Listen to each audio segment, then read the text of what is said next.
Hello, my name is Klaus Kramlich-Eicher and I'm the Chief Financial Officer of Atradius. It is my privilege to introduce and welcome you to this Atradius Live event. Clean Energy Transition, a New Way Forward for Global Trade. Many of you, I am sure, will hold similar functions in your business to me, in finance or credit management. And, like me, you may be watching developments in the energy markets. Businesses and consumers are having to tackle spiraling energy costs as natural gas markets tighten and major oil producers cut supply. At the same time, businesses will also need to develop strategies to transition to clean energy. For Atradius, this includes developing our sustainability policies, reducing our office emissions, and our travel-associated carbon footprint. But for the purpose of this event, we are focusing on energy and specifically clean energy transition. We have gathered together an impressive panel of speakers with a wide range of expertise and knowledge. I'm delighted to let you know that the business, economics, and politics journalist, Daisy McAndrew, is here with us to moderate this event. So it gives me a great pleasure to hand over to Daisy now, who will introduce our panel and enable what I am sure will be an enlightening discussion. Welcome, Daisy. Klaus, thank you so much. And also, I just want to echo what you've been saying. This is such an important area for so many businesses at the moment, particularly in the world in which we're living, not just obviously with the climate change crisis, but also with a war in Ukraine, which has really brought energy supply right to the forefront of so many brains, whether they're corporate, political or journalistic. So such an opportune and important issue for us to discuss today. But as Klaus was saying, we've got four really fantastic speakers today. I'm looking forward so much to hearing their opinions on this important issue. Just to expand a little bit on what Klaus has said, we've got Christoph Ruhl, internationally renowned economist. He specialises in energy economics and macroeconomics. He's the senior research scholar at the Center of Global Energy Policy at Columbia University in New York, specifically leading on oil and gas research programs and looking with a real focus, laser-like focus on energy transition. So it couldn't be more appropriate for today. We've got Guido von Grass, Managing Director and Global Lead Energy Project Advisory and New Energy Technologies for the global bank ING, specifically, again, looking at hydrogen, carbon capture, utilization and storage and energy storage. Somebody that really is at the forefront of what so many people are thinking and worrying about at the moment. We've also delighted from the home team, from Atradius, Head of Risk Services, we've got Dimitri Pelkmans, based in Belgium. He's been working in underwriting and risk services for Atradius for 25 years. And finally, we've got Robert Leportier, as Klaus has already mentioned, Head of Trade Credit Insurance at ArcelorMittal. Of course, the huge steel and mining company, a very familiar name to so many of us.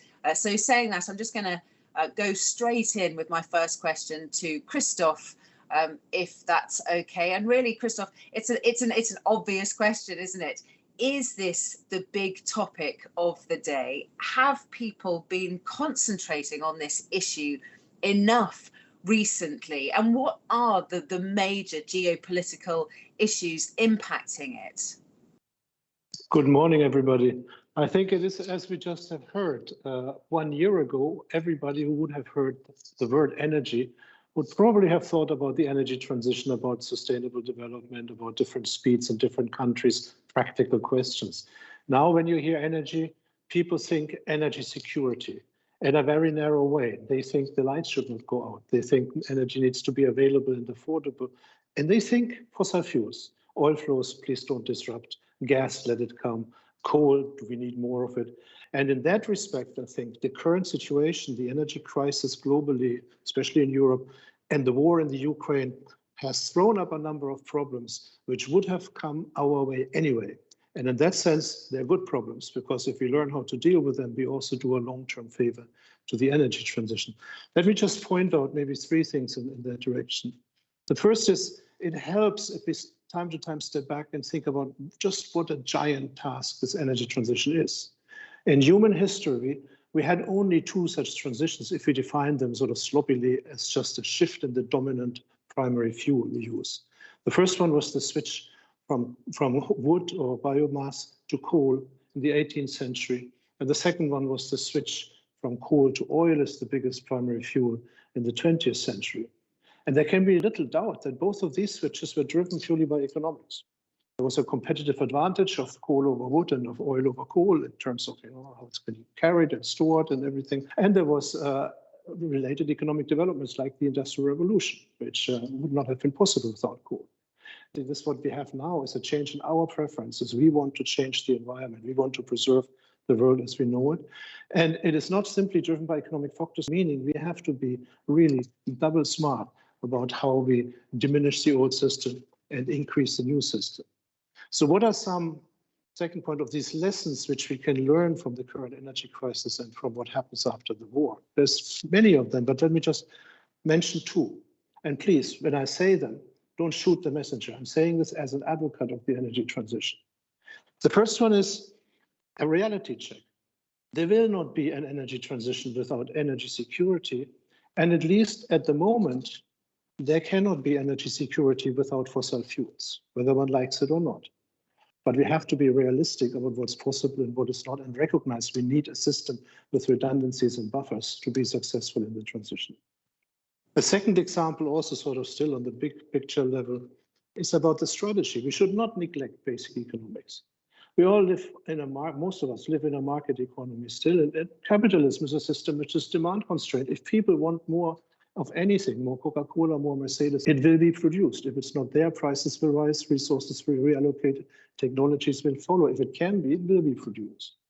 But if you start messing with the supply side without changing demand first, you create disruption, bottlenecks, all sorts of problems. Last point, why do I think still not only have these problems come up anyway, they are not unsurmountable, they are ultimately that they come up is a good thing.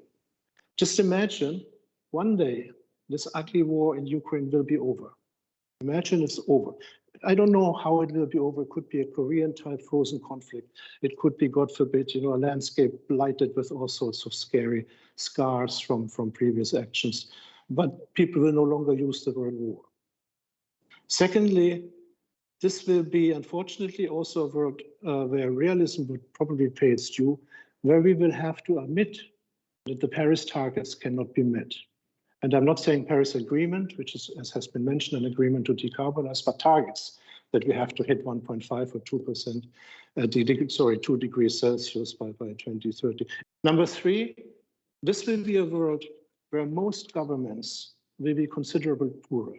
Maybe not in the US, China may be a bit different, but certainly in Europe, certainly the aggregate of the G7, having paid all these energy costs, having paid for reconstruction, having invested a lot in defense industries, will be poorer. The implications, of course, will be different business for business, industry for industry, and I hope we have some time to discuss that here. Well, Christoph, you've covered an awful lot of ground there, and some of it, I think, for many of our audience will have been a little bit depressing, but I think probably you used the word realistic, and I would echo that a lot of what you're setting out is totally realistic. So we really appreciate your analysis there. I'm going to bring in Robert now. Obviously, Christoph has set the scene, if you like, the short-term future and the difficulties ahead. But give us an idea about the journey that ArcelorMittal is already on, and how the market that you're in, but also the ambitions that you have, marry. Well, steel industry is deeply involved in the decarbonization roadmap. Today, the steel industry is still using technology which dates back to 19th century, meaning producing steel out of iron ore and coal in blast furnaces.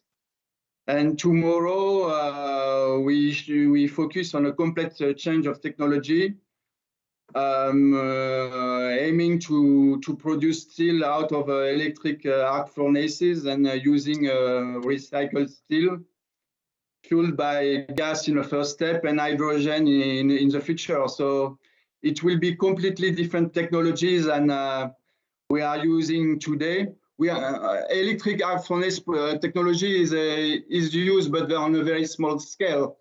And tomorrow we speak about the mass production in the world of steel, which is about 2 billion tons a year. So it's a completely different scale we are aiming, and it will shape this challenge will shape the decades to come till becoming carbon neutral, which is the objective for 2050. And Robert, obviously the availability of electricity is a huge issue. I mean, how is that factored into the sort of the longer term outlook? Of course, the energy used will be completely different than today. So electric arc furnace mean electricity. So you will need massive use of electricity at cheap price if possible. So availability and pricing of electricity in the future for the steel industry will be a key driver. And will that also be a key risk for the transition? Well, the risk you could point out is unfair competition, meaning steel makers are outside of Europe, for example, using dirty technology, while European steel makers are making billions of investment to clean up their industry. But I'm not so concerned about this point, because I read every day articles about cleaning the industry, and I see that even in remote places like Kazakhstan, they are concerned about decarbonization. So it's not only Europe which is focused on this point, but I see all the world. I think this is a good moment for me to bring Guido into the chat, particularly this awakening that energy security is so important, and perhaps something that we haven't been concentrating on enough in the last few years. But bring us the perspective from banks' point of view. What's the willingness on the behalf of banks to invest in clean energy projects? Yeah. Well, good morning, Daisy, and thank you for having me. Yeah, I think, of course, banks are very much willing to finance clean energy projects, and as a matter of fact, we're already doing this already for years and years by supporting basically huge influx of renewable energy, and so wind and solar is currently obviously more the bread and butter what we're doing actually on a daily basis in the team where I'm working in. I think we widely recognize that we need to do more in order to reach basically our net zero targets. So what we as a bank have done is basically identifying certain technologies who really can basically expedite the energy transition. And what we believe is that besides renewable energy, which will be the large driver of the energy transition, we should focus also as a financial institution more on supporting our clients on the hydrogen side, but also on the energy storage side. So basically batteries and let's say battery manufacturers for the EV industry, but also carbon capture. And we're getting there on basically the supply side, but there is a bit of a demand issue. We still see that hydrogen prices are extremely high, and it's still very expensive. We see that, for instance, now with the enacting of the Inflation Reduction Act in the US, that support programs are there now in order to make hydrogen projects more, let's say, economical to invest in. But we still see that we need to work on the demand side. And yeah, that's an important driver to really give, for instance, hydrogen a boost. So we often make the comparison with basically the renewable industry 10, 15 years ago, when this was not there yet as well. We succeeded then. Obviously, the implementation of hydrogen will be slightly different. But we are convinced that basically prices will go down over the years to come with the right programs in place.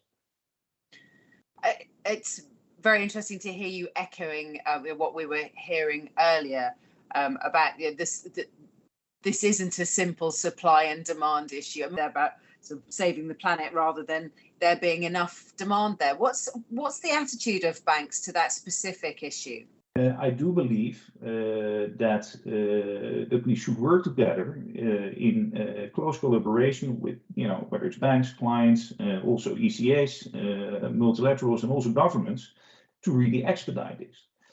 But there is sufficient liquidity out there to really support the energy transition and to make sure that we create a market together.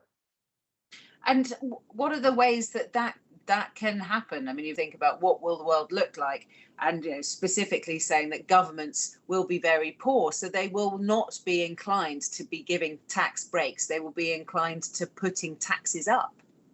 Yeah, no, and that, I think that's a fair point. I think how we're going to create a market, that's obviously the $1 million question, and I don't have a crystal ball in that sense as well. What I do see is extremely positive developments. For instance, the Inflation Reduction Act in the US, which really stimulates, for instance, hydrogen, but also carbon capture projects. We see the same thing here in Europe with the EU Green Deal. We see the UK putting support programs in place, and I think that is really the start of creating such an, let's say, economy which supports the energy transition. Christoph, both Robert and Guido mentioned the potential for increased risks during the transition period into clean energy. What would you see that businesses could expect in this area? Obviously, we've talked about the after the war scenario, but what would your crystal ball look like? I think, it's increased risk, it is true. Number one, there will be cost constraints because the more companies participate, the more industries and sector participate, the less the government can afford to subsidize the whole exercise, even without the cost of the war and all that. So there will be an emphasis on competitiveness of the new with the old fuels. So they have to compete in terms of storage, in terms of transportability, in terms of how they can be divided and split up, and increasingly in terms of cost. And that would mean that there will be some mechanism to make the fossil fuels more expensive, like carbon tax, which works very well. And then the second big point, not on the cost side, but is what just been mentioned, the creation of markets. This is the coming market for offsets. We have now literally hundreds of companies who have pledged carbon neutrality, zero carbon emissions, anywhere between 2030 and 2060. Dozens of governments who have done the same. Realistically, with given technologies, not all of them will be able to do that, and so on a pretty technical basis. And so for most of them, carbon offsets play an increasing role. This is promising to be a giant market, a global market, and so far it is a completely unregulated market. So these are huge challenges to establish a market like that, to regulate it well. People are starting to work on it, but we have to create this kind of infrastructure before we use it to avoid all sorts of pitfalls and uncertainty along the way.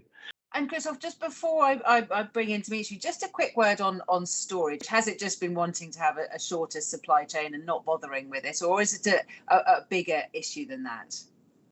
It's a bigger issue than that. I think it's a mixture. As the world just grew closer together over the last 20 years, it was natural for everyone to think, like in the UK, why do we need a big gas storage when we have a pipeline to Europe where we can use European overflows to regulate days where we don't have enough gas? It's cheaper, it's integrated, it's tomorrow's world. But we need to find ways for the old and the new to work together. When we talk about the old transitions, coal and oil, what was their biggest advantage was that they could be easily transported, they had high energy density, and they could be stored. You can put gas and oil under the ground for years without problem. With wind and the sun, you cannot carry them across the border, and you cannot store them. No, very, very interesting. So I want to bring in Dimitri. What do you see as the primary risks facing businesses in this area, and what can they do about them? Thank you, Daisy. Yes, of course, we are more looking into the microeconomical side of it. And for us, it's more like an extra layer with it, which is put on top of what we already seen. Let us go back to the sanitary crisis and measures we had to take for the COVID issues that we have, dealing with the supply chain disruptions and everything which in the logical and the logistics flows, and the prices going up because the raw material not available. So that is not so much different than what we are dealing with already. What we see now is that the cost structures are really stretched for companies. And if they are dealing with the energy transition investments, or there is a deterioration in the reputation, for instance, and they need to act. So it could be that the costs incurred need to be transferred to their customers, in fact. And if they do not hold those possibilities, it could bring a serious issue for them. And this is what we currently are seeing in sectors like in the food and agro business, for instance. So the credit insurers are rather important, in fact, and it's very valuable. The insight is already valuable, not only the insurance as such, that the current situation might increase the consciousness of companies that they need to do the energy transition. So doing nothing, it's not an option. I'm sorry, but it's not an option. So only sustainable businesses in the end will survive, of course. So from a cost perspective, you cannot expect that at a short term already the energy costs will go down. It's not. We have to be honest with that. So the business needs to be more and more independent, let's say, from the fossil fuels and energy. And this will require a capex on investment, of course, which for certain companies is difficult to do in the current situation. When I had visits with big textile companies where they are using artificial intelligence to do to integrate it in their maintenance part for their machinery, for instance, or when I see construction companies. Where the construction materials have very nice, innovative products.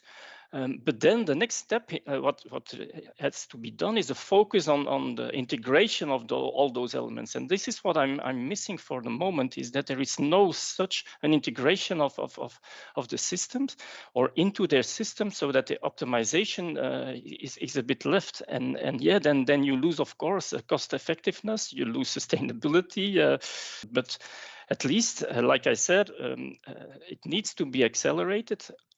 Only already to keep the costs under control, because if we do not do that, yeah, of course.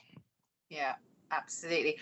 Well, some really, really interesting. I mean, some very practical advice there as well. I think I'm going to have to draw things to a close as we're very, very nearly out of time. And I now just want to, again, say a very, very big thank you. I've thoroughly enjoyed this morning. Big thank you to all four speakers. And I'm going to hand back to Klaus. Thank you very much. I would also like to thank all our panelists and, of course, you, Daisy, for such a thought-provoking discussion. I hope the insights of our panel will prove useful to you, and perhaps even provide a prompt for further discussion with your own colleagues, suppliers, and customers. Certainly for Atradius, we are keen to contribute towards achieving the wider net zero goals, and it is important for us to understand the challenges facing businesses throughout the world, and to work alongside our customers and find solutions. It was my pleasure to bring this event to you today, so thank you very much for joining us, and goodbye.